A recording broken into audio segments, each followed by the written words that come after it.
Another facet to the story of Rex Heuermann and Asa Ellerup is the documentary that is being put together right now, going to be airing on Peacock at some point in time. Peacock actually speaking out about it this week, kind of, I think, doing a little damage control, uh, just laying out exactly how it's all being put together, stating that nope, Rex Heuermann will not be receiving money. Asa's money is not even a paycheck, really. It's a licensing fee, which, okay, I get it. You got to word it some way. But those funds cannot go to Rex Heuermann's defense. Okay.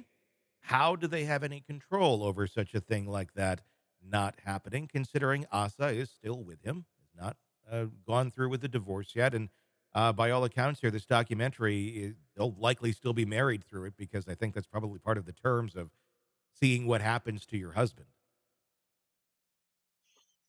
Yeah, this $1 million deal, I think, is upsetting to so many. I can only imagine it's very upsetting to the victim families of these young women who were so brutally murdered. The fact that people make millions, and in this case, a million, Hmm. reportedly on this, it's got to be very hurtful. I just don't understand why it wasn't done later.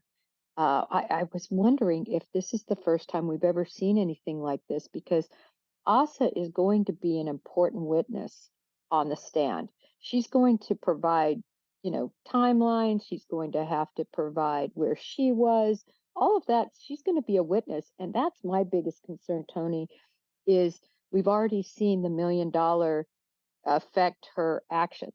Hmm. All of a sudden in the courtroom, all of a sudden visitation. Will it affect what she says on that stand? I just think it calls into question her integrity, her motivation, and the veracity of whatever she might say. I think people will attribute to, well, did she just say that as a part of the script Hmm. uh, to earn this money as a part of this documentary? It certainly, as an investigator, that's the first thing I thought.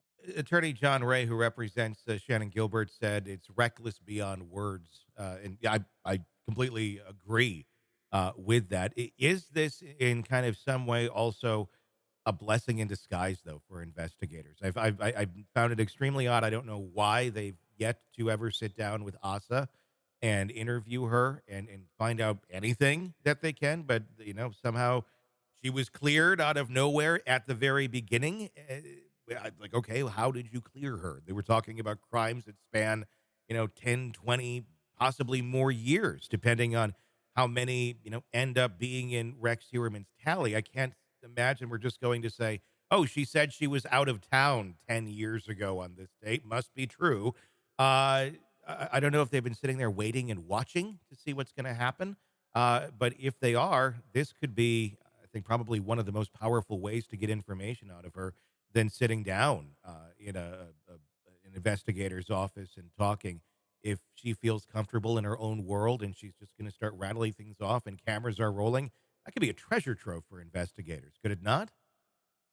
You're correct.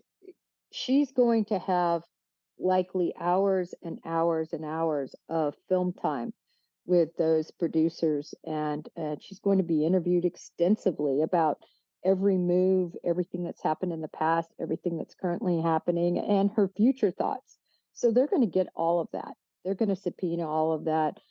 There's no privilege there because she's broken any privilege by discussing it openly with the Peacock crew. Hmm. So yeah, you're right. On the flip side, I think it could aid investigation in that respect.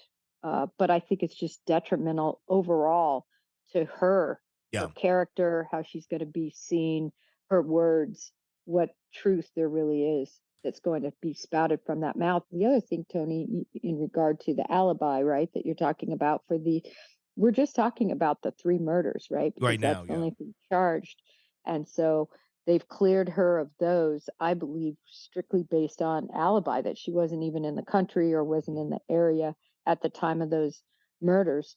Will that hold true for the others, especially in light of this one witness coming forward and Yeah. saying that she was part of the swinging that was going on at the house? Hmm. Um, I'm sure investigators are looking into that, although their fearless leader is no longer there. I think that's going to make this, um, task force definitely a little bit impotent, at least for a while, until things get back on track with this investigation. Yeah, I mean, let's talk about that a little bit with the leadership changing. Midway through this, quarter way through this, however far we are in, I don't know. I think there's a long ways to go yet.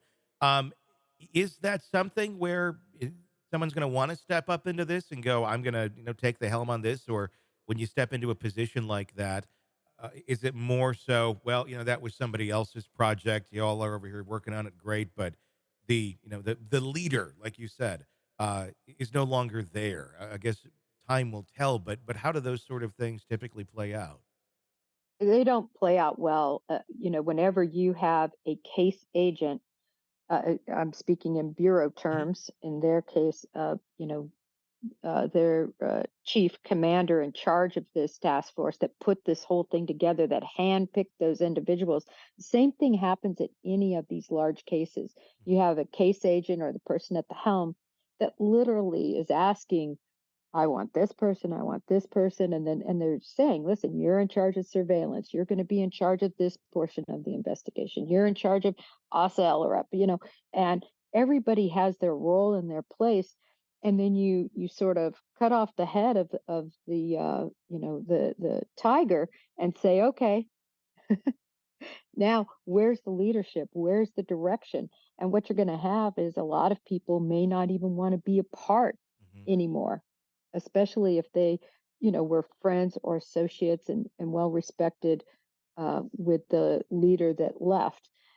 They might not want to be a part of it. So, unfortunately, just like any time you cut off the leader, it has to sort of start all over, Yeah. and you're going to have different factions within that group likely that thought this went in this direction, this should go in this direction, but that leader stood up and said, no, we're going to do this. Well, who's making that decision right now? So I think it's going to really derail the investigation, at least for a while. Hey, it's Tony Brueski. If you want more of our interview with our guests, be sure to check out our podcast, Hidden Killers with Tony Brueski. Just search that wherever you download podcasts and press subscribe. Also, you can check out our YouTube channel for the full video version of the interviews as well, under the same name, Hidden Killers with Tony Brueski. Check it out, subscribe, binge, and enjoy. Thanks for watching.